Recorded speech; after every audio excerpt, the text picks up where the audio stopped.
Moin!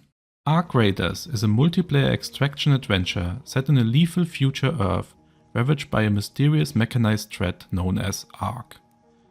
The game features a very interesting version of player customization. Similar to many other games, you can select between different skins and additional attachments for your characters, like backpacks and trinkets. So what you would usually expect from a live service game like Ark Raiders.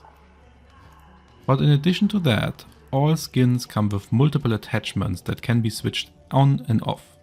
Sometimes this goes even further and allows for a selection between different options.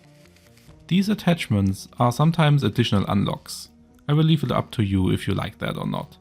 But the fact that these options allow any player to customize their skins is a great method to combine the common practice of offering cosmetics to finance a live service project with the player's desires to customize their characters.